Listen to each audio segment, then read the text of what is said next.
Contre-indication à la consommation de viande. Bonjour. Bienvenue chez Easy & Natural.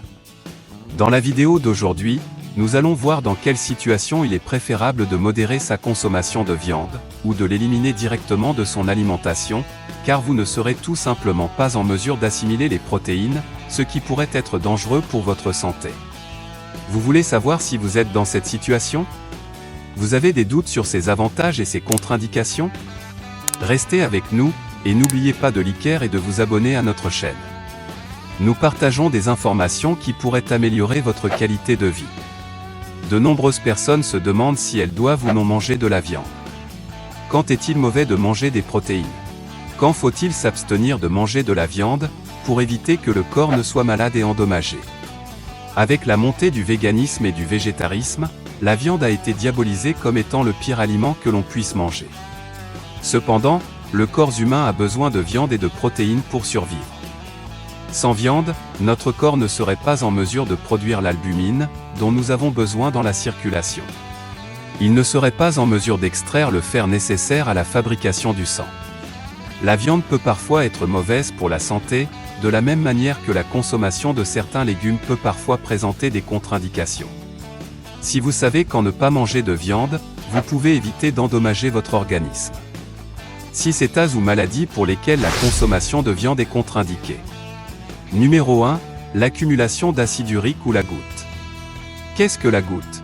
La goutte est un type d'arthrite, qui se caractérise par une douleur et une inflammation d'une ou plusieurs articulations du corps, et qui est due à l'accumulation de cristaux d'acide urique dans celle-ci.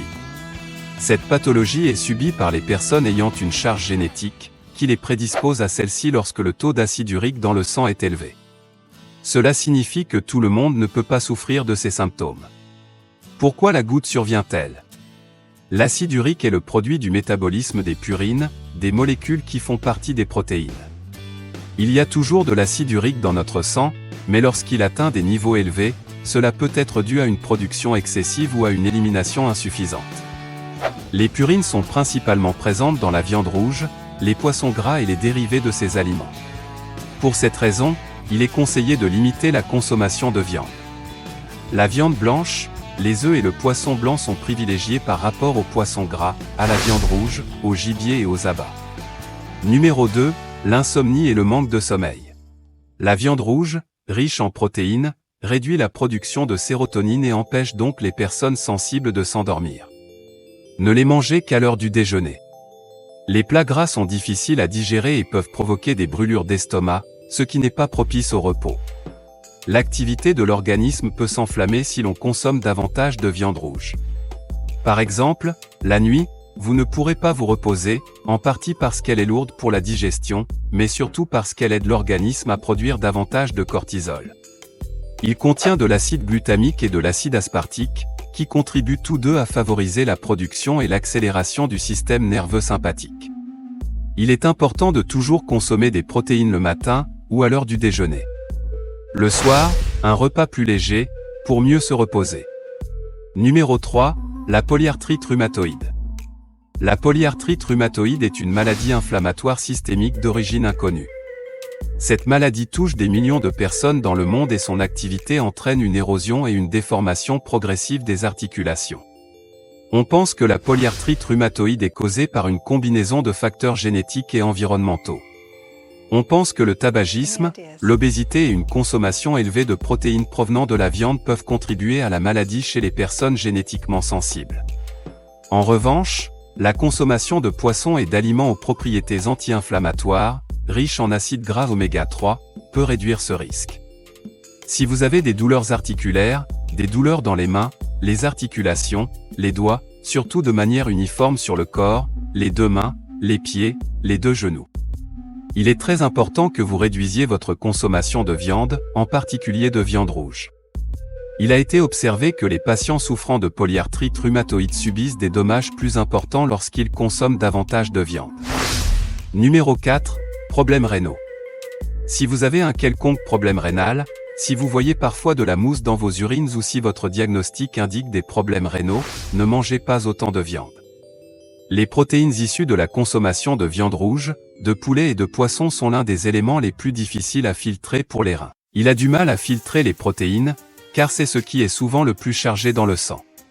Séparer les protéines de tous ces déchets est une tâche que les reins accomplissent chaque jour, et nous augmentons cette charge de travail en mangeant de la viande, qui peut les endommager. Si l'on vous a diagnostiqué une affection rénale, réduisez ou évitez de manger de la viande. Si vous préférez manger tout autre aliment protéiné, vous devez également faire attention, car cela entraînera également un travail important pour vos reins. Vous pouvez prendre un supplément, qui peut aider vos reins à s'améliorer. Il existe des aliments qui peuvent aider les reins à mieux fonctionner et à guérir avant que la consommation de viande ne les endommage. Numéro 5. Mauvaise digestion. Les protéines animales sont le groupe d'aliments qui prend le plus de temps à digérer, de 5 à 8 heures, et dans de nombreux cas, leur digestion n'est pas complètement terminée. Ainsi, les aliments contenant des protéines animales qui n'ont pas été correctement digérées pourrissent dans le côlon et deviennent des toxines, bloquant les canaux d'absorption et de digestion d'autres aliments plus nutritifs et plus propres. Si vous avez une digestion lente, vous n'évacuez pas fréquemment. Vous devriez éviter, ou du moins réduire, votre consommation de viande.